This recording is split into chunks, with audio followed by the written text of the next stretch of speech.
All right, guys, welcome to the next episode of the Everyday Joe Show. I'm your host, the Travis Reed. You might have heard of me before. Probably not. Anyway, next guest is Bradley Ramsey. We're sitting out here in Studio 11, freezing our ass off in the garage, the House of Dolls.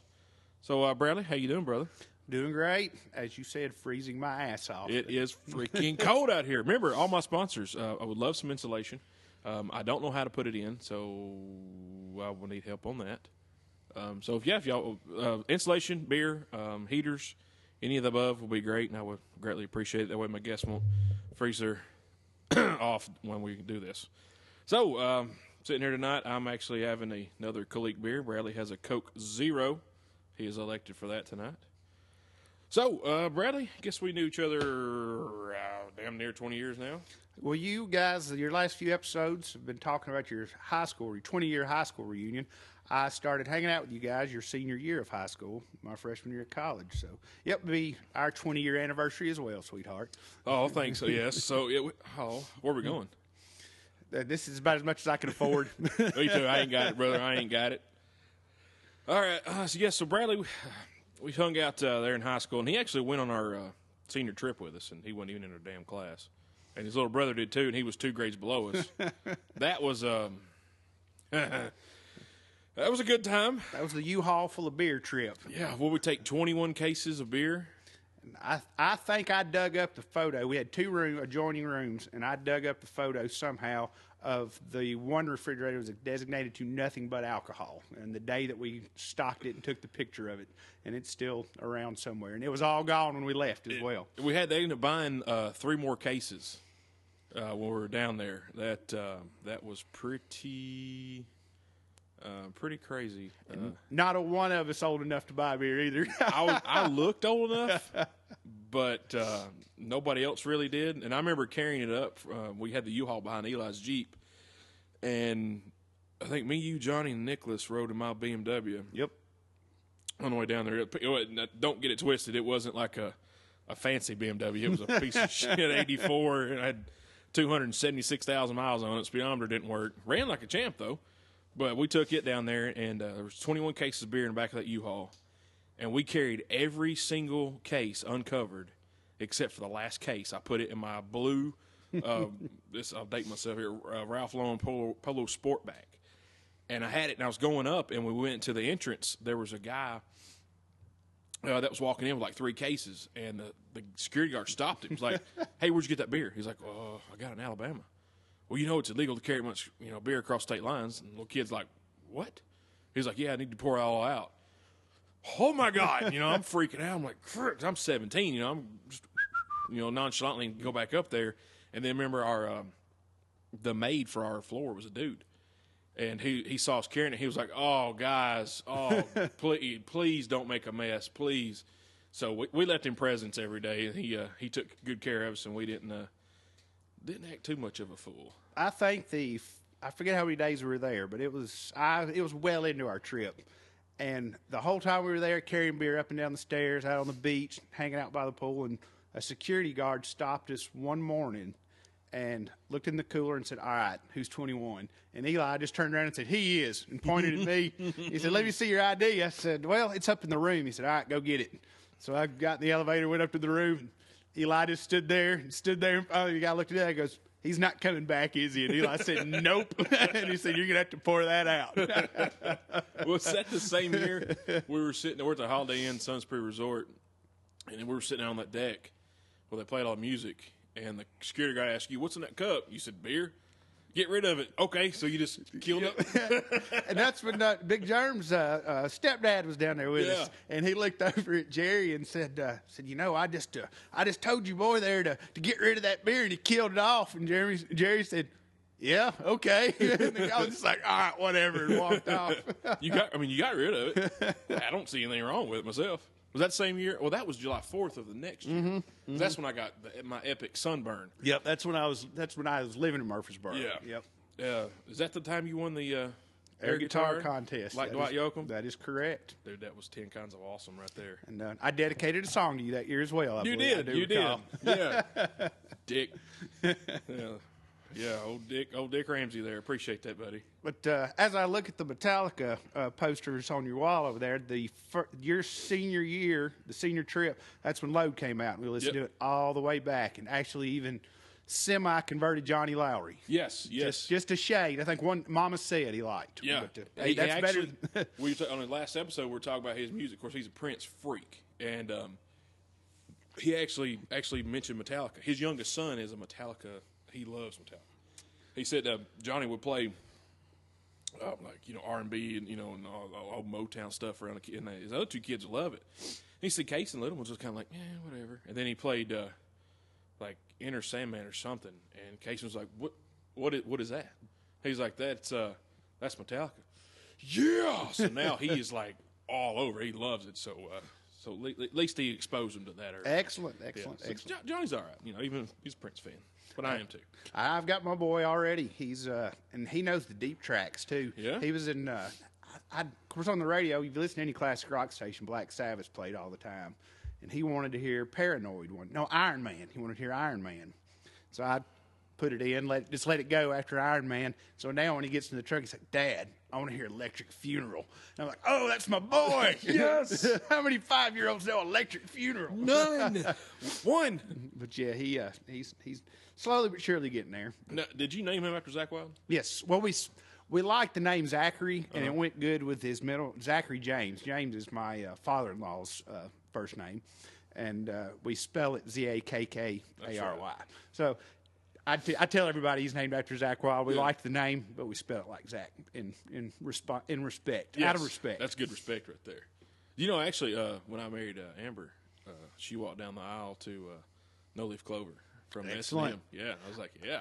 I tried to get Sarah to walk down the aisle to Nothing Else Matters, and she wouldn't do that, but she did. That was one of the songs we danced to Yes. at our reception. So. I was actually there. That's right. That night's still pretty hazy. Well, it kind of was for me, too. I don't remember very much. But that's like most times with you, I don't remember much. Well, many of these stories are part of the reason why I'm drinking a Coke Zero tonight, so I will remember this interview. Yes, he will. There will be no doubt about it. All right, Bradley, so what's a well-known fact that you are a heavy metal music fan? You're like the Eddie Trunk of Tennessee. That's what Bones refers to you as. I can live with that. I'm an avid fan of that metal show, and Eddie even stumps me. There are nights I watch, and I might get 3, but he gets 5, and there's something that's like, all right, I tap out. Don't know that one. If he knows it, I bow down to him. I like it when Jericho comes on there and stumps him. Jericho gets a kick out of it. Jericho's a pretty good historian himself. Oh yeah, well I listen to his podcast as well, and he and I will get along. He and I will get along very well. Yeah, he's a cool cat. Yeah, he's got a good podcast. So of course we know Metallica's up there, and you got me turned on to Volbeat.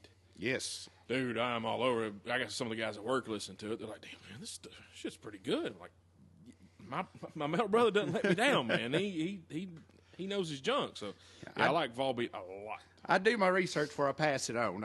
My buddy Jim in Colorado, he tells me, he said, if I eventually text him a band, he knows that they're good because I don't. I listen to a lot before I put my stamp of approval on it. I got him. Like I'm not calling Travis and Big Jim and saying, hey, listen to these guys, and they come back going, Bradley, you get a little old, man. I don't know. Don't know about this one, brother. Brother. Yeah, we had my first Metallica concert because I wasn't allowed to go to them. Was in '96, Lollapalooza. We drove to Newport. Yes. Well, that was a crazy time because we had one guy, we won't mention his name, he partook in something he's never partaken in before, and it was a little bit much for him. So he felt his heart beating, and which was good. It meant he was alive. Yes. And then he lost his ticket on the walk from the car out in the middle of a cornfield in Newport, Tennessee. Lost his on the way from the car to the gate, and I pretty much told him, sorry, brother. I mean, we drove 4 hours to this place. I'm going in. I've never seen Metallica before. I'm going to go see him now. And so we go in, and it's like 100 degrees outside. It's hot as crap. Couldn't score any beer in there because it was dry county. Didn't have any beer sales on Sunday. Like, you've got to be kidding me. So we're drinking water, and Eli was sick, and he was like drinking Pepto-Bismol all day, and all kinds of other crap. Now I had to buy his water because he spent so much money on stomach medicine. And of course, we had been partying for like 2 or 3 days leading up to that as smart well. on our part. Yeah, that's very smart on our part. Yeah, geniuses.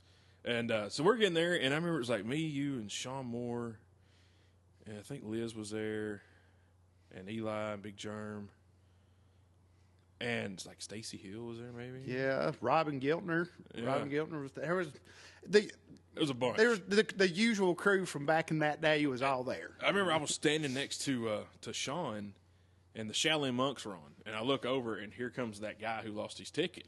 It was like he just showed up, like, yeah.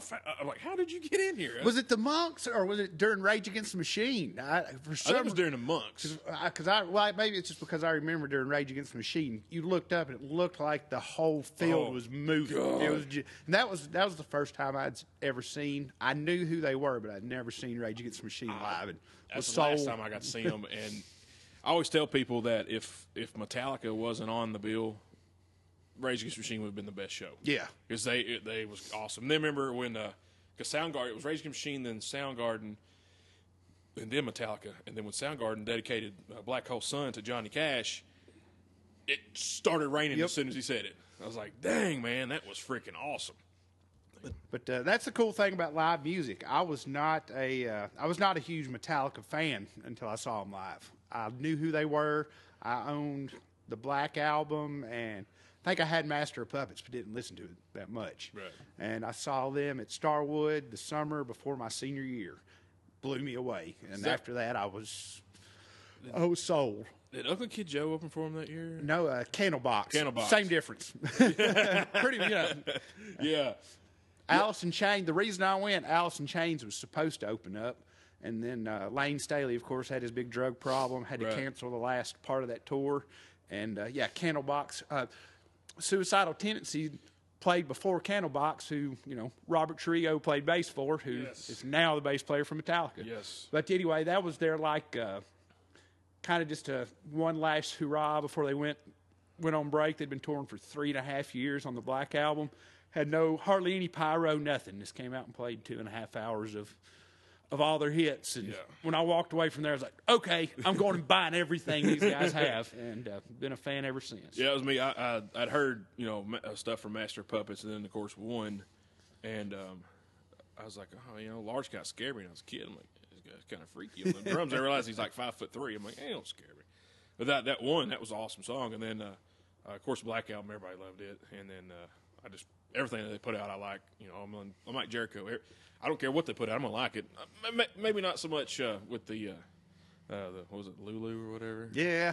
Well, I give them props for doing that because they, I think Lou Reed was like an idol of Cliff Burton's. Yeah. And any band that knows they're going to get criticized for everything they do, to go out and do an album like that with a guy that's not really associated with the metal community, they knew they were going to get that. That album could have been awesome. Could have been Rolling Stones' #1 album of the year. Metal fans would have just been like, "That sucks, man. They really sold out." Yeah. So, they're at that stage in their career where whatever they do, someone's going to hate it. Yeah. So I respect them for at least giving it a shot. I don't own it. That's the only thing Metallica's put their name on. I do not own. Me as well, sir. Me as well. I own probably every DVD, VHS, TV guide, T-shirt, beach towel, Zippo lighter. Trying to look at other stuff. Toys, St. Anger mug. Oh yeah, yeah. I got everything. Somebody Amber knew was selling his Metallica collection before Christmas. And he had like an album that was actually on the Megaforce album. Oh, really? And like autograph picture, autograph album. And I was like, man, Amber's like, I'm finding out how much you want. So I know you want it. And I was like, we want like $1,000 for all that stuff. Oh, really? I was like, man, I ain't got that kind of paper. When I'm a little bit older and my kids are maybe out of the house or close to it, I'll pick back up on collecting. But it does me no good to have anything that's mine and that is cool because it either gets hidden away in a box somewhere or my kids will get a hold of it and destroy it. So. Yeah, that's pretty much what all this stuff is on the wall here. Even my daughter, she's taught me I have a couple things that I've opened. I wish I hadn't, but I did. So it was like one of them was an Elvis doll because she likes Elvis. So I was like, oh, okay, here you can have the Elvis.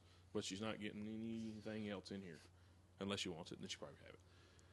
But yeah, Metallica's big on my list. Like I've got a lot of the guys at work listen to Volbeat. Alice in Chains is popular at my work.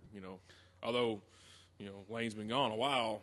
The new band's really good. I'm digging them, man. Or I guess it's not really the new band, the new guy. Yeah, the new really guy. Good. We saw Sarah and I, a whole group of us went down to Memphis in May, year before last, and saw them. And I was a big fan of Black Gives Way to Blue. But just again seeing them live, I was like, well, how's he really going to sound? You can tell a slight difference, but you could close your eyes, and if you weren't a big fan, you'd have never known there was a different guy up there. Yeah, that's what I thought. And they were really good. But that goes to show you again how old we're getting, is that Metallica is like sissy music now. You talk to the younger guys in their 20s, and they're like, oh, man, Metallica's nothing, man. Yeah. I listen to, I can get into Slipknot. I like them. But, Metallica's like old people music. And Alice in Chains is, they're retro anyway. Yeah. It's 2015. They're playing Stone Temple Pilots and Alice in Chains on the classic rock station. That's bad. Let them go to Metallica concert to change their mind. Oh, yeah. That's for damn sure. Well, that's where they're still pretty relevant just because Volbeat got their big break opening up for Metallica. Right. Lamb of God toured with Metallica. Shoot, just about any relevant metal band out there now has got their start played with Metallica. Avenged Sevenfold, they got the stamp of approval from Metallica and went on tour with them. I mean, you look at any band that is what Metallica used to be 20 years ago, and they toured with Metallica, got the big audience, and there they are now. So. See, they make careers, man. Oh yeah. Yeah, I really I got hooked, man. I've been they come close. You've been to more than I've been. I've been a lot. We actually went to a show December 31st of 1999. A bunch of us flew to Detroit and watched some of Seven Dust, Kid Rock, Ted Nugent, Metallica. Every New Year's Eve ever since then has kind of sucked. Yep. That was kind of like the be all end all of New Year's Eve because I was 21 and going to a foreign place, and I mean Detroit's not foreign, but it's foreign to me. It might as well be, especially nowadays. Yeah. I think over in Pontiac, and and it was black. Ted Nugent comes out riding that white buffalo. You're like, what the heck? Man, we're gonna die. Because we think year 2000, we're fixing to die anyway. And then of course, right when they did the countdown, the clock struck midnight. What's the jackasses in Metallica do? They turn all the freaking lights off. We're like, oh, we're done. We are so dead. Then 10 seconds later, the lights come on. Like, jackasses, son of a bitch. But that was an awesome show. My New Year's Eve. I was talking to Amber about it yesterday. And I said, I don't care what I do on New Year's Eve because I wanted to go watch Kings Leon downtown Nashville. It's like 150,000 people down there. Yeah, we talked about doing that, and again, fighting the crowd, standing out in the cold. It was cold. And I had no paper to buy no hotel room. Yeah. So even a free concert driving back, I was like, there was a. I mean, we flew to Detroit for New Year's Eve, so I've done my part. Now I'm just like, it's close to home. Yeah, my bed. That's all I want. I'm good. I was like 10 o'clock, man. I was asleep. I was done. I didn't even drink a beer. I went to Cracker Barrel, went and got some dog food. Watched Jessica Jones on Netflix. Out. Speaking of Netflix, Narcos. You've seen it, right? Yes, almost all of it. I'm currently watching it. We'll say that. Bradley is also a movie buff. If it has his stamp of approval, watch it. Now, he doesn't go by the Rolling Stone. If Rolling Stone magazine says a movie's good, I'm not watching it because it's going to suck. If Bradley tells you a movie's good. Unless he tells you to watch The Passions of Darkly Noon. I don't believe that was my pick. No, it I think we had no other choice. That was just owned. That is the weird. Seriously, y'all need to check it out. If you got like 2 hours to do nothing and you don't want to get that time back in your life, watch that and you'll get on the end of it like, what the hell just happened? If you want to see Brendan Fraser and the weirdest, you want George of the Jungle and the weirdest, craziest. What was it? Who was the woman in it? Ashley Judd. And Viggo Mortensen. Yeah, 3 people that aren't known for being real strange. I think they all 3 lost a bet and had to make this movie. Had to, It was the weirdest movie I've ever seen. But yeah, Bradley tells you a movie's good. It's good. So Narcos is good. Watch it. I've talked to Tooth about it, and I think he's watched part of it. It's awesome. Jessica Jones, we were talking about that Very earlier. good. That is an awesome show. Now Amber she's finished Jessica Jones. I haven't yet. Now she's going to Daredevil.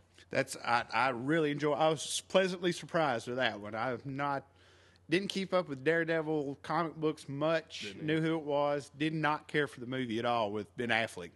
And so And I like Ben Affleck. I do was too. like, damn it. He's another one that gets a bad rap, but he's done some good stuff. Dude, Chasing Amy, man. Yeah. I love that movie. Oh, heck, in his most recent, his directorial stuff, he's done, Argo. That's great. Yeah, it was a good movie.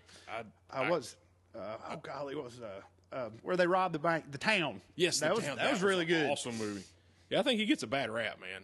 I like Ben Affleck. And plus he had small parts like in Dogma and Jay and Silent Bob. Yeah. All those movies. Dude, he was hilarious. If Kevin Smith likes him, he at least can't be a dick. He's got to be a decent guy. Now, you Right. say what you want about his acting. Everybody's opinion's different, but he can't be a bad. I bought Phantoms. It was okay. Yeah. Different. If it's on TNT, I won't change it. We'll put it that way. Yeah, exactly. I don't want to put my Travis just built me up here, so I'm not going to tell everyone to rush out and watch it. but if you've got a good cheap horror movie with some celebrities in it that you might not realize sunk that low, you'll enjoy it. Lower your standards. I'm good at doing that. Yeah, I'm awesome at it. So if you guys hear us shiver and shake and yawn much, it's because we're so cold out here. We can't do it inside. Dogs bark. Amber's could keep them at bay, but it'd probably We're blaming it on the wife. Yeah. It's all her fault. No, blame it on the dogs. Oh, the dogs. Yeah. That's what I meant. Yeah, That's what I let me meant. go back to delete that. Johnny, when you edit this, edit that part out. Not really. Leave it alone. But yeah, dude, Netflix, and you said you got the Amazon Prime. I just now got it. I watched the first episode of He-Man on there. That was entertaining. Have you seen? By the way, I mentioned this one episode. I have He-Man birthday cups from 1984. Really? Yeah, I got 2 of them. Not been ever used. They're still in the wrapper. That is. I only got 2 left, but I still have them. And just don't let my son loose in here because he'll break your heart. 'Cause he'll take one look around and see all this stuff and start pulling stuff off the walls, and you'll be. Yeah. Actually, there's a copy of WrestleMania 3 on VHS right there on that thing. Oh, that's excellent. That's one of 2 that I have. Yeah, I'm a sad man. I apologize to y'all. Hey, and what's sad is I would sit down and watch that with you from beginning to end and have the best time. Well, see, now I got the WWE Network, so I don't even need that That's anymore. right. But it's more nostalgic because it's VHS. I'm like, the WWE Network, man, that thing is. You remember because we went to a couple of those wrestlings together. Yeah. They're on there, and I'm like, man, golly, it was. You see the people in the crowd, and you're like, shit, did my hair look like that? Yes, it did. That's wrestling. That's another one of those guilty pleasures that The thing about wrestling that has broke my heart is that Chris Benoit did what he did because he was my all-time favorite. There was something about that guy, and he was popular right around the I-5 Dungeon days when I lived in Murfreesboro, and we'd get together every Monday night, and I just loved that dude. And when He was metal. That's why. yes, and when he did what he did, I was like, oh man, Come on, man. Can't watch it no more. Yep, but it broke my heart. It hasn't been the same since Yeah. for me. No, I still watch it every once in a while, but it's not the same. I know you and Jimmy were big fans. And I guess, Big Germ, because y'all saw him. The one we went to, Yes. y'all saw him getting into the car or out of the car. They were leaving the garage. We were just happened to be walking out, and wherever I guess all the wrestlers parked their cars, they had a separate exit, and they were all leaving. And it was so funny because you see this really nice car go by with tinted windows, and we'd be going, "Oh, I wonder if that's Sting." And then another one, oh, that must be Hogan. Limo would go by, and then it was like a little Toyota Corolla with a donut in the back, and Benoit's all crammed in there with 5 other people, and they just go driving by, and Jimmy's just like, "Man, that's old school right there, old school." That is awesome, man. Awesome. I wish I was there. I think we took separate cars Yeah, because you rode with Bones. Yeah, Bones went with us. Yes, Bones, we're talking about you once again. And I'd be remiss to not talk about. He reminded me when me and Johnny talked about Prince the other night. I don't know if you were there or not. He had like this really nice like Ralph Lauren sweater or Tommy Hilfiger sweater, and we were at my house over on my granny grand. And of course we were drunk, and he had a pencil mark on his shirt, like a magic marker, like just like a line. It was kind of curved, and it was like, Bones, man, who drew your shirt? He said, "Oh, Prince autographed my shirt for me." That's when Prince was a symbol. Yeah. Like, you stupid ass! What the hell? I don't know if he still has that shirt. He needs to have it framed, but that's Bones. Yeah, Jerry Jones. We can tell a lot of good stories about him. I would like to go on record, since this is being recorded, and say to Debbie that I still claim he's the one that tried to push the semi over and put the big dent in the front of his truck. It was not me. But Chad will never hear it. It was probably Chad Shelton. Yes. Who I saw the other day. But we can blame Chad because Bones will deny it till the end. That was a bad night. He was parked in front of Greens Market. He said, "You think I can push that over with this truck?" I said, "I don't know, and I don't think you should try it." I even tried talking about it. I said, "Oh, hold on." He backed up straight on, just spinning tires. And then he backed off, drove into town. We went in the store and come out, big V right in the front of his truck. And I said, "Jerry?" And then I think to this day she still thinks I did that. Yeah, I remember if that was the same night or it was afterwards. Debbie had come home, and Chad and Bones were in his house drinking beer, eating Cheez-Its, and jamming Skid Row as loud as it could possibly go. They melted one of the speakers, hadn't they? They did, dude, because they had some badass speakers at their house, and but they were jamming 18 Life so loud that it melted the damn speakers. Yeah, I was not involved in that one, and I do recall that story. Yes. I remember playing cards there one night, and they swapped the chairs out on me. And they gave me the chair that didn't have a back on it. And I was supposedly supposed to remember it didn't have a back on it. And as the night wore on, I did not. And I fell flat on my ass playing guts that night. I do recall that. Flat on your ass and you lost your ass. Yep. You never won. Well, no? I never did bad. I don't recall just completely getting wiped out. I don't recall walking out of there saying I was rich either. But I kept coming back. I never regretted showing up. I will put it that way. Yeah, your damn brother, he always won all the shit. Jackass. All right, so yeah, we usually lost our asses playing guts. But I actually paid for half of a semester at Motlow playing guts one night, as a matter of fact. Of course, I didn't have the money to finish the semester out, but I did go for half a semester, and it was because of guts. So thank you, whoever lost your ass that night. Actually, mainly it was Bradley. He lost his ass that night. Well, I do recall Nicholas having to write a check here or there. There was once or twice the Ramsey Brothers checkbook came out. I think somebody still owes me a watch, too. I don't know who it was. So, speaking of money, that I lost my ass on this year, a little fantasy football. I made the playoffs, but my first time in my fantasy football career that I made the playoffs, I was one and done. I'm pretty pissed about that, matter of fact. I was number one in my fantasy league, the one that I've been in for the longest. I was ranked number one all season long. The guy that I played in the first round barely got in, just barely. And I was thinking, all right, this is my year. I'm at least going to make a run at it. If I get to the championship, I'll play a good game at least. Knocked out in the first round. Son of a bitch. That was the weekend that he had Russell Wilson, who had 6 touchdowns, I believe. Oh, man. He had Brandon Marshall, who had about 3 touchdowns against the Titans. I had Brandon Marshall. Gosh, I forget who all he had, but he just lit it. My team barely broke 100. I was putting up a good, anywhere from 180, 200 something points a week. That's pretty good. I might have gotten 130 points, maybe. Carson Palmer decided not to throw any touchdowns to Larry Fitzgerald that weekend. The Cardinals won, but their defense, they barely won, so their defense didn't get me a lot of points. And I think it was a week later, their defense scored me 78 points. Carson Palmer threw at least 1 touchdown to Larry Fitzgerald. have all 3 of those, remind you. Go Cardinals. Oh yeah, that's who I'm jumping on the bandwagon for anybody listening. They were the team I picked early in the season that if the Titans and the Cowboys didn't do good, which, as you all know, they have not, then I was going to jump on the Cardinals bandwagon. Good job, and sir. I've been riding that. And looks like at least I'll have something to root for come playoff time. Hey, I saw something, and disclaimer, everybody knows I'm not an Alabama fan. You know Alabama has won more games on Cowboys home field than the Cowboys have this year? That doesn't surprise me one bit. That sucks, and I hate Alabama with a passion. But, yeah, I do 2 fantasy leagues. I did one with some other guys and one it's a money league we paid to play. The other one had a BS trade go on. Didn't care for it, but it didn't help anybody. Didn't hurt anybody really.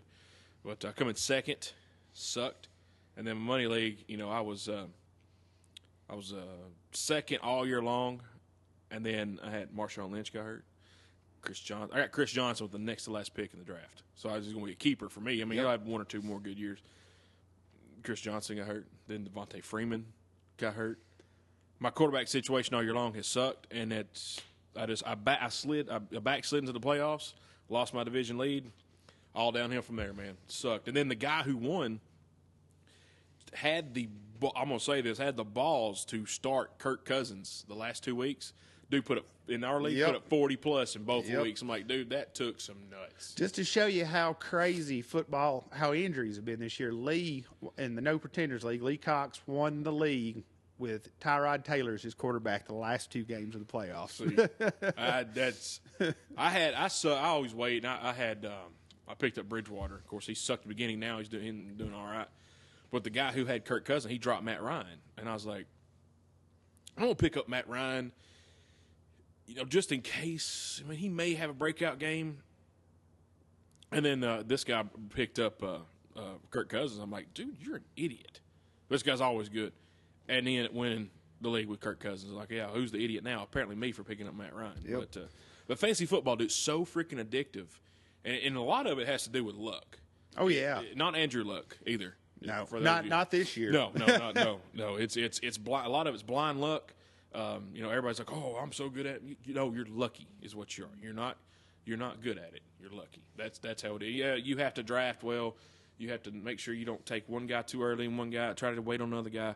But for the most part, it's freaking luck, man. But it's fun to play, dude. It's it's renewed my my love for football. I actually pay way more attention now. Well, I've always been a fan.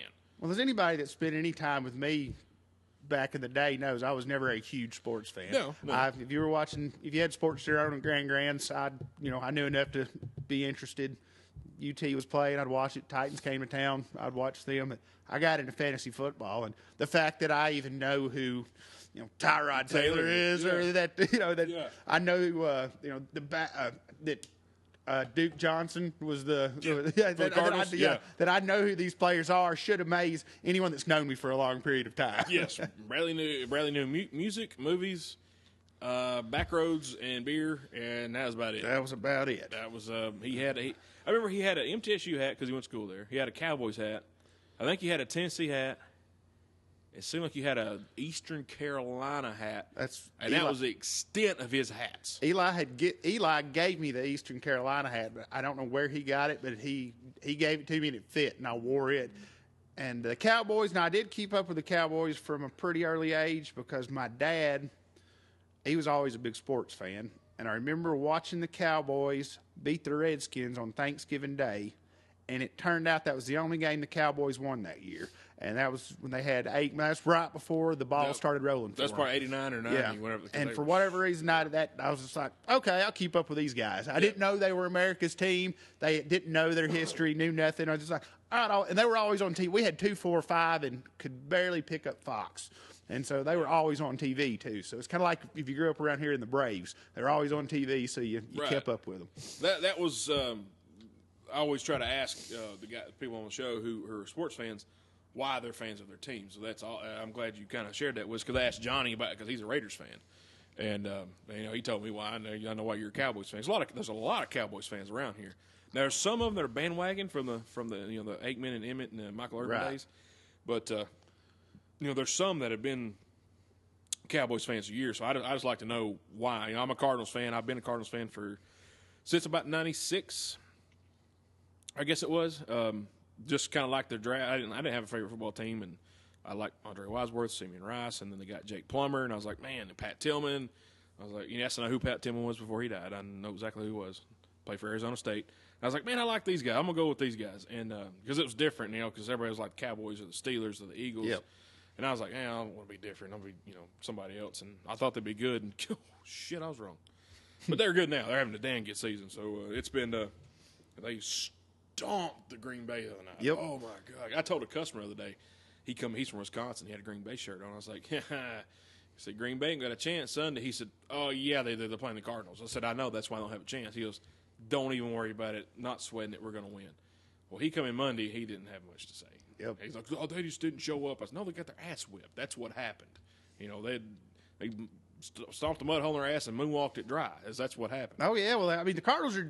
I was reading an article the other day, and they were giving the Cardinals stats, and when they were done, they were just like, now argue that another team is better in the NFL than the Cardinals right now, and None. They're doing it. They're like the Island of Misfit Toys, too, in a lot of ways. I mean, Carson Palmer should be a backup quarterback somewhere right now.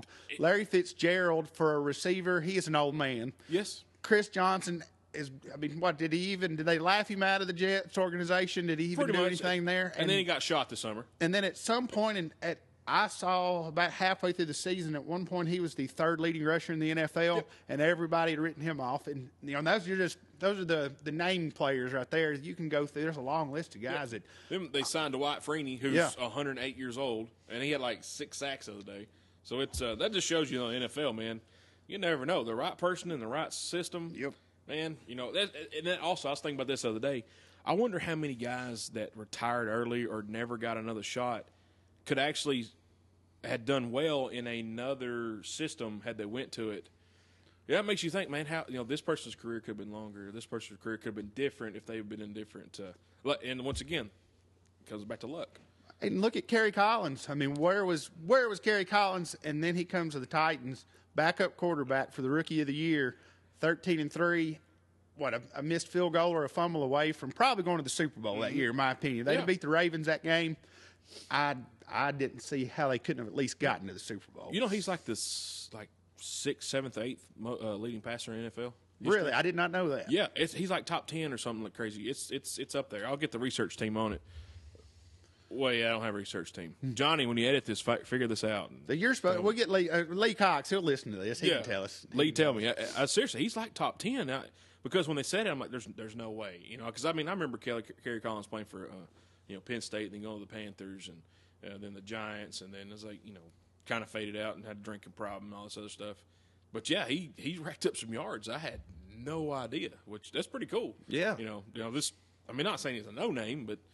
He didn't do you didn't think he did very much, but he kind of did. The only reason I remembered him, and again, not being a huge sports fan, is I remember the picture that they always showed where it was kind of a warning, don't be like this, and he had the long coat on, smoking the cigar. Yeah. They're like, this is a warning to all you young guys coming to the NFL, don't become Kerry Collins. That's what I remembered. Yeah, and now they should have became Kerry Collins. He had a pretty damn good career. It was pretty impressive. All right, brother, we got the sports out of the way for the sports fans. We'll probably hit it again just because we're both sports fans. But the burning question on this show, Johnny Castle or Dalton from Roadhouse? Dalton. Plain and simple. Yeah. Plain and simple. How about that, Johnny Lowry? Don't edit that shit out tomorrow either. And I when you were talking to Eli, this has been bugging me for a long time. It started when I heard that they were remaking Point Break. Disappointed? Which is one of my all-time favorite movies. And, again, no one hold that against me. I don't know why I love it so much. It shouldn't have won any awards. Give me 2.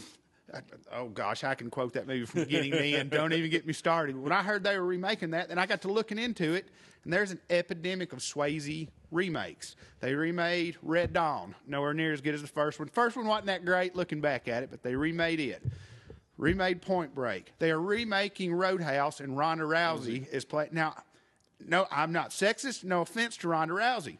But there's no point making that movie. Why do you have to remake that movie? And then they're doing Dirty Dancing. They're remaking that. It's going to be a television live musical. And Little Miss Sunshine is playing the baby part. And I don't know who's playing Swayze's part yet. But, Swayze, you're not – I guess as a guy, for whatever reason you're gay, you like him. I think he's just he's awesome. His movies are all. If they remake The Outsiders, I'm giving up. Hollywood has run out of ideas. Oh man, you cannot touch The Outsiders. But I'm sorry, that cast. That's be all end all cast right there. Man. But and you look at all the people. You had the Karate Kid, Emilio Estevez. You got Matt Dillon, Swayze, Tom Cruise, C. Thomas Howell, Rob Lowe, Diane Lane. Who's 50 years old and still hot. Yep.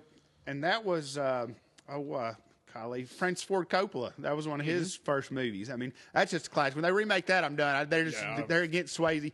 If they want to remake a movie, remake Next to Kin. And nothing against Liam Neeson and Patrick Swayze in that one, but that could do an upgrade. Black Dog. There you go. There you go. I was so excited to see a movie. Oh, God, it's terrible. But, yeah, to me, Dalton, Roadhouse, he kicks ass and he gets the hot chick. And then, everyone's like, well, yeah, but Johnny Castle, he dances with all hot chick, but he gets his ass whipped. Yep. I mean, come on. This is and Dalton whips Terry Funk's ass. In Roadhouse, He rips a guy's throat out. Yes. And Sam Elliott, Wade Garrett is his best friend, and then Jeff Healey is in there. Hey, while we're on the subject of Sam Elliott, this has been a long-running argument between my wife and I. And I will start with you. I've already asked a lot of people, but as far as movies go, there's really only been two really cool, tough guys with mustaches: Charles Bronson and Sam Elliott. Yes. Who's tougher? Oh. And I'll go ahead and say I'm a Bronson man, my wife's an Elliott man, and then it goes from there. I think more Charles Bronson. I mean, Death Wish alone, you've got to... Just Death Wish 1, not Part 7. Just Part 1. Sam Elliott, I mean, he played... The only... Wade Garrett could fight. And then, he played... Tombstone. I was trying to think of his name, the actual name. Virgil. Virgil. He was tough. I mean, dude got shot, but Charles Bronson, man. Yeah, I mean, enough said. If you ask, in my opinion, enough said. Now, I love Sam Elliott is a very close second. Yes, but if you had to pick Charles Bronson all the way. Charles Bronson, Steven Seagal, Charles Bronson. Oh yeah, and like gosh, you just think of all. I don't recall Charles Bronson ever playing in a romantic comedy. No. Sam Elliott did a movie where he made out with Whoopi Goldberg. Yeah, he did. So that's a mark against him. And not because of race, just because Whoopi's not pretty. No. She's funny as hell.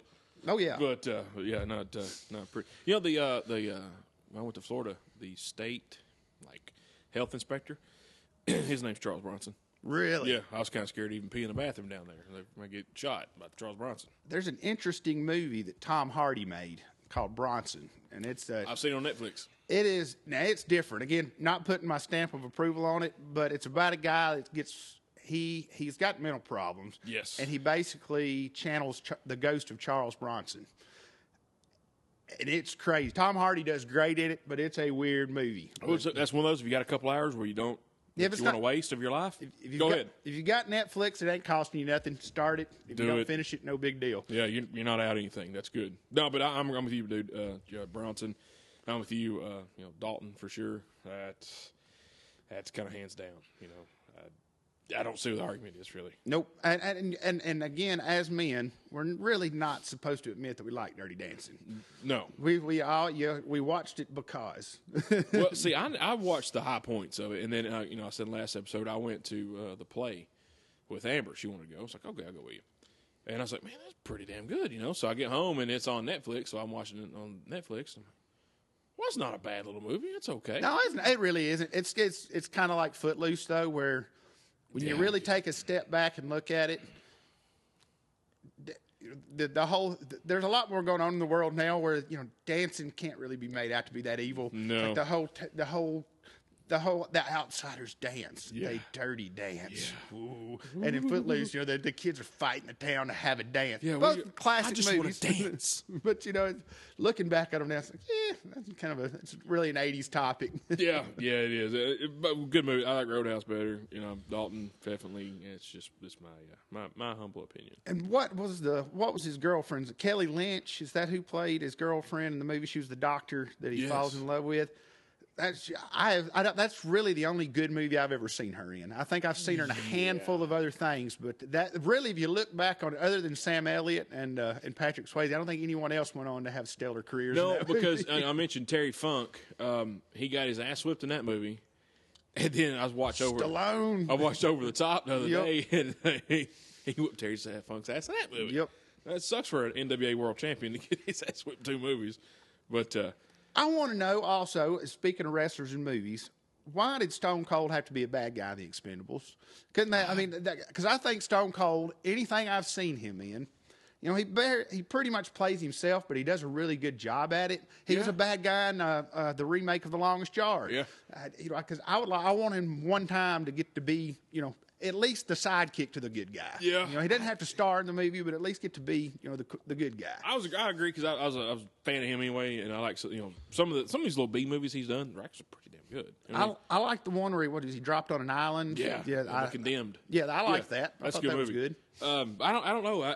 I wish he was on the other side of that one. I think it'd been a lot better. He was one of the best parts of Grown Ups 2. If anyone's seen that. I've not watched that yet. Yeah, again, there's only about 15 minutes of that movie really worth seeing, but they throw an 80s party. Yeah. And they all have to dress up. Chris Rock, of course, dresses up like Prince.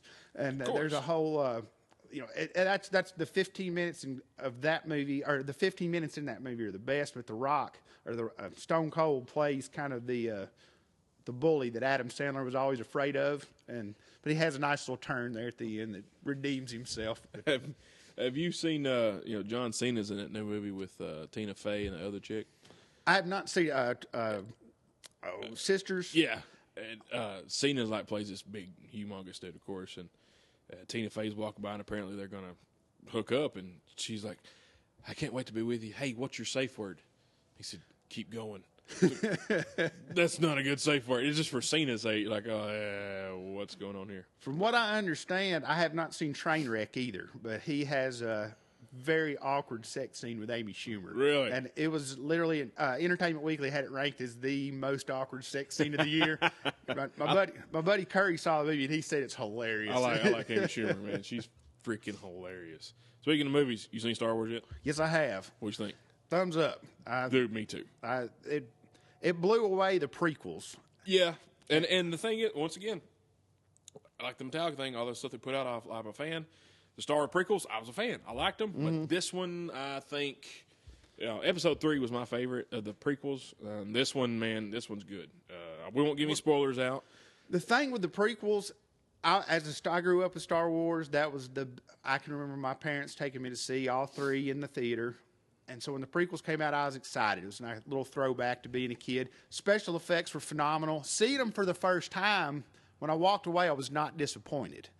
But having a 5-year-old who is obsessed with Star Wars, watching them now, they are hard to watch because they're boring.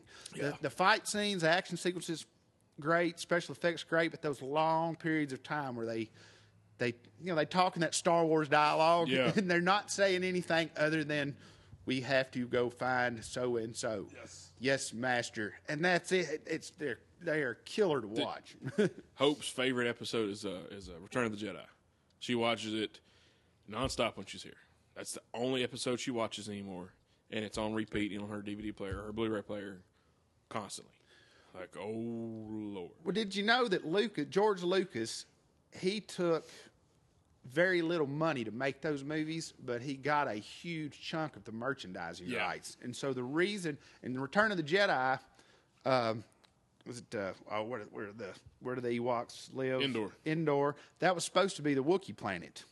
Really? And Lucas changed it because he figured if he had little small furry cuddly creatures, he'd sell more of them. And so, like I said, he wasn't getting paid much to make the movies, but that merchandising, of course, very, very. And I know a lot of Star Wars fans, that's the ones that are hardcore, that's their biggest sticking point with the first 3 is the Ewoks. Yeah. They kind of like Jar Jar for the next 3. Misa Jar Jar Binks. Knowing the business side of it, I was like, hey, man, I don't blame him. I'd have done it too. Yeah, I mean, I love the Ewoks. 39-year-old man, I still like them. Yeah, that's right. 39, Jesus, you're old. 37. Be 40 this year. Yeah, boy. When did you work? January? September. Yeah, so I've got a few. Bones is January. I got several more months before I'm officially 4-0. Congratulations. Did you ever see that movie that come on TV, Ewoks and the Battle of Endor? I'm sure I did. They had Wilford Brimley in it. Yes, I vaguely remember that. My brothers taped it. I think this is probably the last episode I talked about it, but my brothers taped it when I was a little kid, and we watched it every weekend. Went to my dad's house. Every weekend. What was the Kiss movie? Kiss and the Phantom of... Phantom of the Park.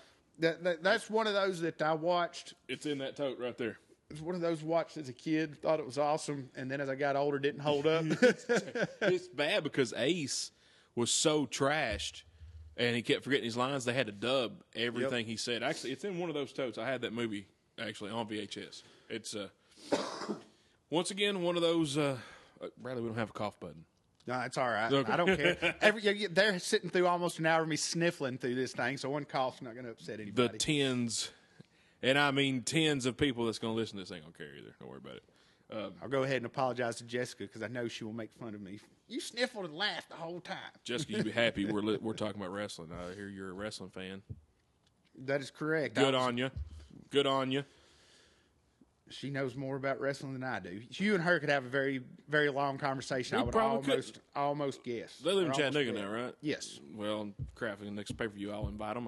They probably got the network anyway. So. But yeah, Kiss. That's another band that, everyone gives Metallica a hard time. Kiss is one of those bands you talk about selling out. No, they're up front about it. They don't get no shame, man. I heard recently in an interview with Gene Simmons that since they own the branding rights to Kiss, they want to keep Kiss going even after they're done. That they consider the characters, they play characters on stage, Right? And so they think when Gene thinks when he and Paul retire, they'll just have a new Demon and a new Star Child, and they'll continue on. And that's his plan. That is the business model that they have set up. His grandkids are gonna be rich. Yep. Grandkids gonna be rich. Well, I gave them a lot of money right there on all that stuff. You listen to their songs too. Talk about simple. Those are some. My wife laughs when I still crank it up. When "Lick It Up" comes on, love that song. Heaven's on Fire. Oh man! I have to say I'm a bigger fan of the music of the non-makeup Kiss.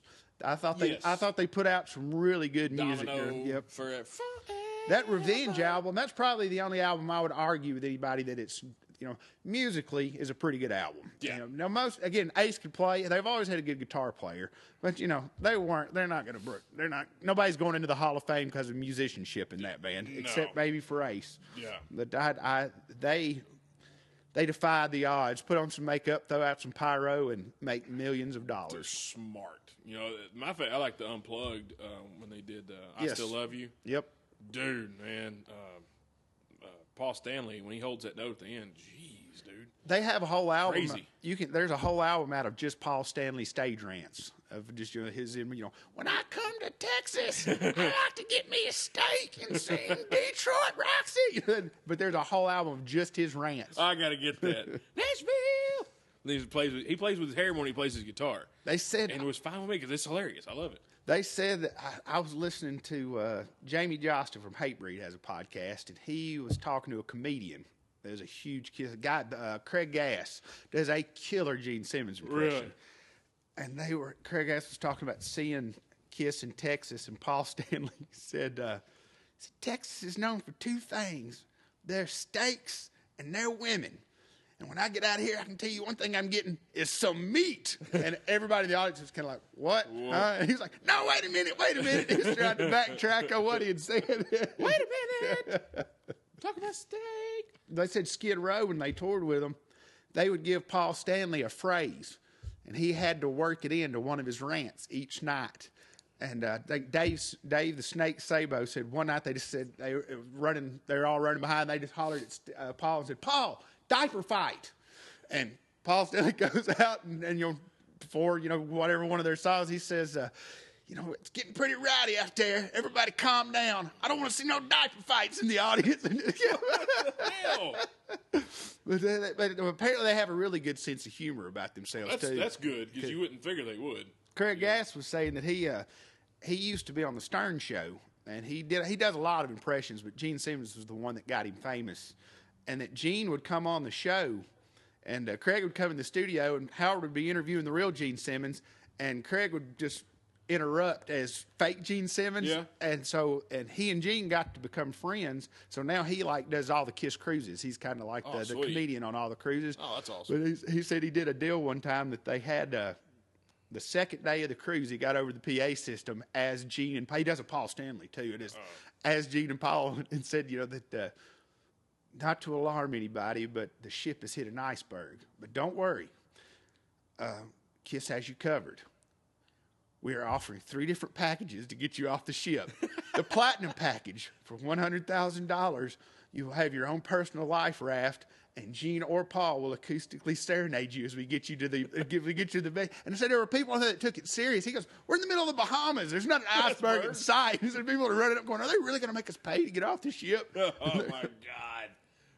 Oh, people just kill me, dude. That's pretty damn funny though. But I was happy to find out because again they're a band that I just hoped didn't take themselves too seriously because Yeah. as a big music fan, I will defend Kiss for being business smart, but when people start ripping their songs, like, yeah, no, they're simple. So when Yeah. I found out that they had good senses of humor about themselves, I was like, well, good. That makes me feel bad because I'm a huge Kiss fan. I love them. So that's my first one was in you went with me, you, Bones, and Gator, was it? I did not make I was living in Murfreesboro, It was in and '97, I think. yeah, I did not make that show. didn't go I that remember I was invited, but I did not get to go. That was a good show. I heard, of course, everybody's heard Rock and Roll all night, and I'd heard a couple of them, and I saw them in concert. Like, oh my God, these guys are the show is good. Yeah, Very good. Me and Big Germ saw them at Starwood, and this is going to date me. Slaughter and Firehouse Wow. opened up for. Yeah, it was Firehouse, Slaughter, and then Kiss. Wow. And this was without makeup or anything. But it's kind of like seeing Metallica. I knew one or two of Kiss's hits. Knew Rock and Roll All Night. Knew I Love It Loud. That was about it. That's good. After we left there, I realized how many songs they had that I knew. And I was like 15, and at that time I wasn't old enough to really look into lyrics and read anything. And it was like, wow, that's awesome. And I went out and bought a bunch of Kiss stuff. Yeah, that's when Big Germ had long hair too, wasn't it? Mm-hmm. Yeah, Big Germ had some long hair. Yep, he was my rebel buddy. He had right. long hair and an earring. That's right, man. He played football in middle school and had long hair, and he always tuck it under his helmet. Like, man, let that crap fly, dude.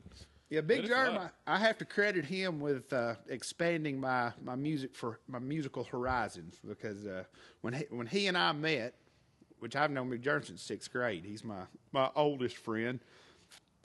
I was in that was back when Headbangers Ball came on, but they showed a lot of hair metal bands. Yeah. Motley Crue and Skid Row were my two favorite bands. I still stand behind Skid Row. They got heavier and heavier. I'll put them up with anybody nowadays. But Poison, Warrant, all those bands. That's what I was into. And Germ, he was the first one. What about Winger? Winger, man, she's only 17. Hey, Jeremy used to make fun of me. They had the guy on Beavis and Butthead that wore the Winger shirt. He's like, there's Bradley. There's Bradley. I had a Cinderella T-shirt. I had it. I was big into all that stuff. But Big Germ was the first one to introduce me to Slayer and Anthrax and Metallica, and the rest is history. Now I still love those, but I listen to Hair Nation on Sirius. I still love those Hair Nation's songs. awesome I Sirius, know man. the majority of them aren't good, but nostalgia, I guess. But not everybody wants to be serious all the time. Yeah, that's me. I like when they throw some White Line on there. Oh, yeah, man. some Weight. kicks. And when you're wanting to have a good time, you can't put it on Liquid Metal or whatever. And nobody wants to hear Cannibal Corpse in the background when they're having a party. No. And the girls aren't going to dance to that either. Little Rock and Roll All Night or oh shoot, gosh, put on any Poison song. Yeah, you're gonna. It's all about the Motley Crue. Yeah, their last show was the other night. Yep. Oh, Tommy Lee got stuck on the drum riser, saw from that. what I understand. I actually wore my Motley Crue shirt that night. I was like, yeah, it's be fitting, where the end of it. What about what's your opinion on the GNR reunion? I'm all for it if they do it. Yeah, I hear they're headlining Coachella. Yep. That Sounds like I'm getting tickets to California this summer. Axel's supposed to be on Jimmy Kimmel Live Tuesday night. What he is talking about, no one knows. They're keeping it all top secret. Don't worry, Axel won't know what he's talking about either. But I'm all for it. I never got to see. I've seen Velvet Revolver. I've seen various incarnations of the members' other bands, but I've never seen. And I always said I will never see Guns N' Roses unless it's all the original members. Yeah, that's exactly what I said. I'm said. not a fan of Axel. I think he's a dick. He has ruined what could have been one of the greatest rock bands. They could have been the Stones of our generation. Could have been the next Stones, and because he's crazy, he has completely ruined that. Yes. But I will pay. This is one of the few times I'll say there's not much of a limit. If I've got it, I'll pay it. Yes, to go see them. I've already thought about checking in tickets to Coachella. We'll fly to California. I think they should do Coachella, do Bonnaroo, do Lollapalooza, do the big festivals here. That's in the what I'm States. hoping. From what I've read, and again, it's all all conjecture and rumor. But they've already put out there. Management has anyway that they're taking off. They're willing to book festivals, but they're asking a lot of money to do it. And you know what? Those festivals are going to make a lot of money. Oh, they'll get it. A lot of people. Because there are guys like me. I mean, I live in Manchester and haven't been to Bonnaroo, except for Metallica. I haven't been to Bonnaroo unless I could get in free. If somebody got me in, I'd go. But I've been every year But if they played because I get in free. at Monterey, I would pay the $350 to go one for 2.5 hours. Yes, there's no doubt, man. That'd be an epic show for no doubt.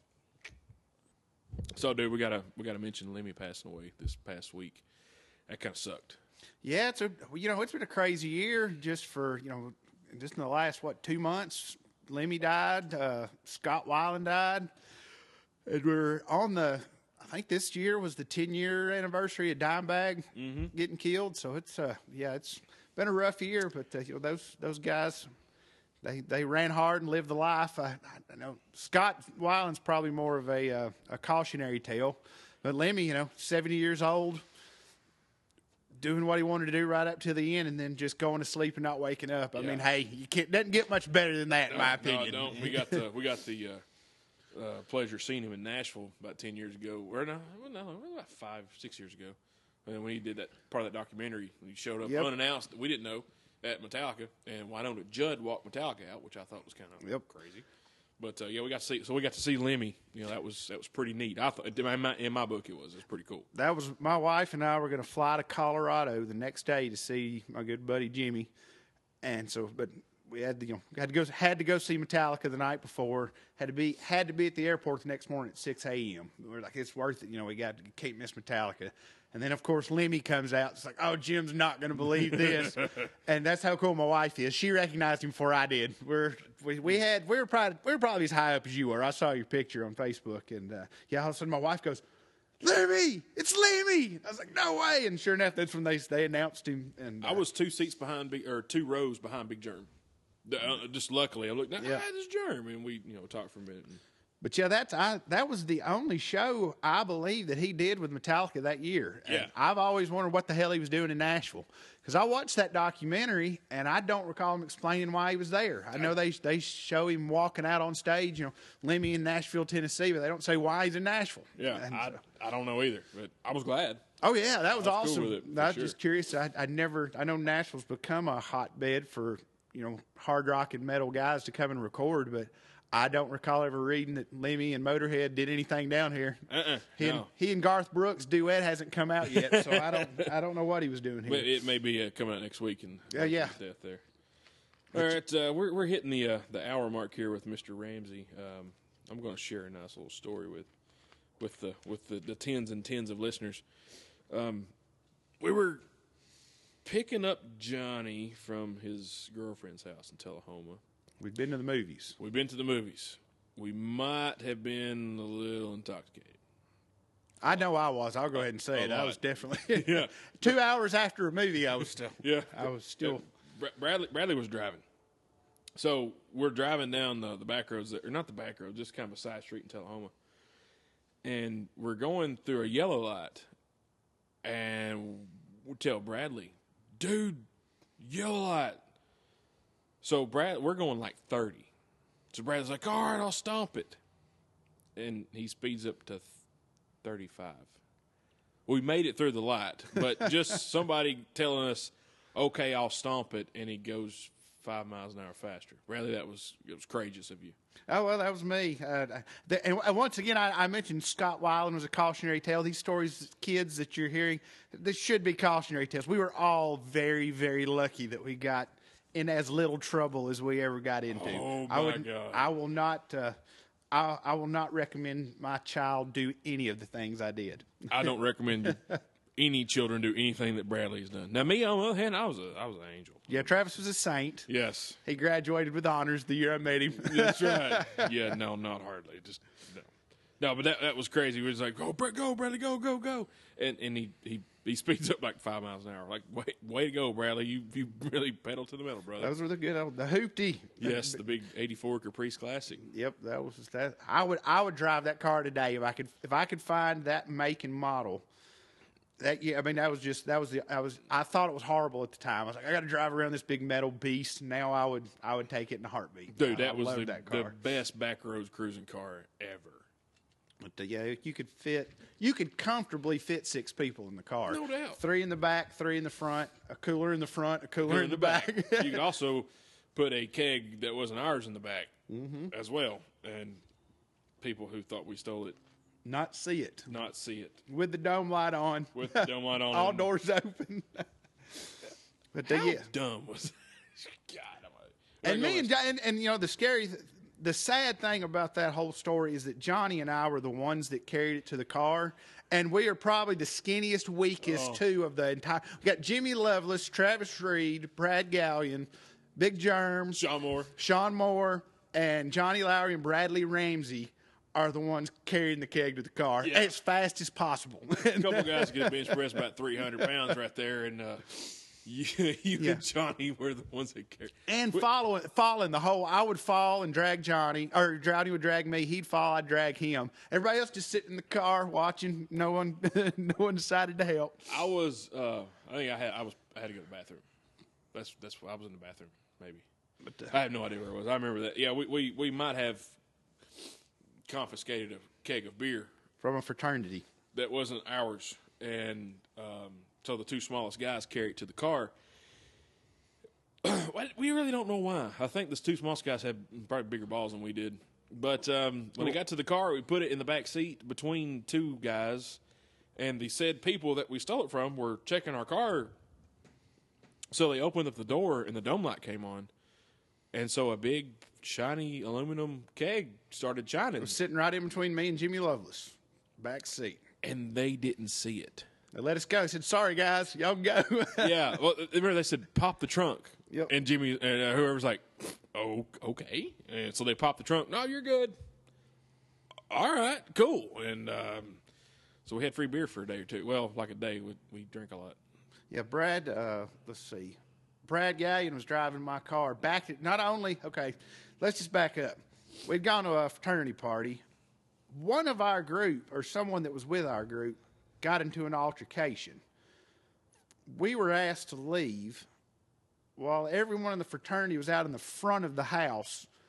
We're leaving, and we noticed the keg is sitting on the back porch. It was Eli. And so was it Eli? Is that who it was? He asked that one guy to dance. That's what okay, there we go. And that guy didn't think it was very funny. And so as the entire fraternity's in the back of the house, the keg's on the front porch, something like it. Anyway, it was all by itself, and there was a straight line to the car. Everyone else is in it. Me and Johnny grab it, take off running to the car, get it in the car, backing down the driveway. Someone realizes the keg is gone. The entire fraternity starts hauling ass down the driveway after us. I do recall, I'm a big coward, telling Gallion, don't stop. Whatever you do, don't stop. He stops anyway. And then, look in the car, don't see it. Brad backs into the ditch and gets my car stuck. They push us out of the ditch, help us go on down the road with their keg that we just stole from them. And then they stopped Johnny, wasn't it? When I was driving Johnny's Jeep. We got on down the road. Yeah, there was you and Johnny and Levon, and I don't know if Jughead was with. There was a whole Jughead was, and they were searching y'all's car as we drove on by waving. And we were good. We called the one guy called the Undertaker. He had that long trench coat, and he had like a deer rifle pointed. Yep.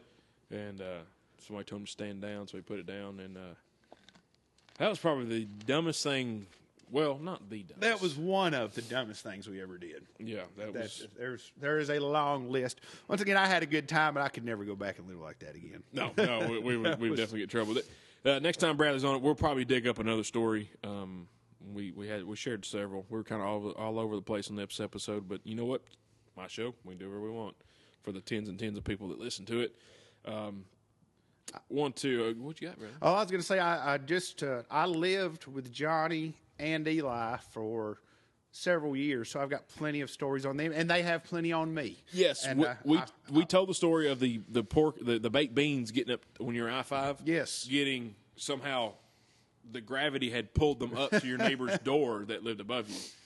We told that story the other night, and then we didn't tell about the torso funnel of death when the kid was funneling the beer, and we poured Everclear in it on top of the beer. I forgot about that. That was mean. And the drinking contest that I got into with Chimney. Yep. I saw him a couple months ago. He came to the store. There's plenty of good stories out there, folks, and anyone that comes on, I am not embarrassed. Feel free to talk about me. That way I can keep a mental notes. And the next time I'm on, I can tell stories on you. Yes, because Bones is going to be all over this one saying that you lied about him. Oh, yeah. I've got plenty of Jerry Jones stories. I got plenty, but like I said, anyone that is scared knows my cell phone number. I will happily mark any off the list. We're all married. We all have children now. Yes, so yes. I don't want to get anyone in trouble, and I don't want to get in trouble. No, this is a trouble-free zone right here. Well, we're hitting pretty long on time. I don't want to bore everybody. Wait a minute, we can never bore anybody. We're freaking hilarious. Thank everybody for listening. Appreciate the love, man. Had a lot of downloads. I went back and looked, and I appreciate everybody downloading, everybody visiting my webpage or then the Facebook page, my Twitter page. I've been putting it on Instagram. Bradley is now one of us. He is on Facebook. I will get him to Twitter one day. He'll see how great Twitter is. Maybe not Instagram, but I think he's a Twitter guy. I'm slowly but surely getting into it. It's once I realize I could follow all the cool stuff I could follow. My wife is pushing me toward technology, Toward the dark bit side. by bit. He's on Facebook under Bradley Ramsey. He does do. He's done some plays in the past. So anybody around that got any parts, hit him up on Facebook. Dude's pretty funny, pretty good actor. Or at least good for Manchester. Let's put it that way. Yeah, it's all about really having fun. It's not I think that's pretty much the only way he does it for an outlet to entertain people and have fun. Kind of like what this is, different scale, but that's why he does it. So if if anybody that's got a player, hit Bradley up on Facebook. I don't sing or dance. I can't do either one of those well, so musicals are out of the question. He can dance like Dwight Yoakam with a guitar, so don't let him lie to you. So if anybody has a Dwight Yoakam play coming up, hit Bradley. He's got it. Trust me. Appreciate y'all listening. Once again, Facebook at Travis Reed, or at the Everyday Joe Show. Twitter, Everyday Joe Show. My other personal Twitter is at DieselXI. On Instagram is at DieselXI. I really appreciate everybody listening. We got more stuff coming. We're going to get some more people involved. We're going to have a round table, if you will, with a bunch of my idiot friends. Sorry, Bradley. Forgot you were still here. I earned that title well. I wear it like a badge of honor. We're going to we're going to have a round table of discussions. Probably going to tell some old stories. Just see if we make you guys laugh. Forget about the troubles of the day and having to work all the long hours everybody does. So if you got any questions, any topics you want me to hit, any guests you'd like us to have on here, or if you want to be a guest on here, we're friends on Facebook. If friends on Facebook, pretty much I know you, so we need to talk. Hit me up on Twitter. We get on the show, record one, and have a good time. So guys, I appreciate y'all listening. Thanks for Bradley for being here, and we're out.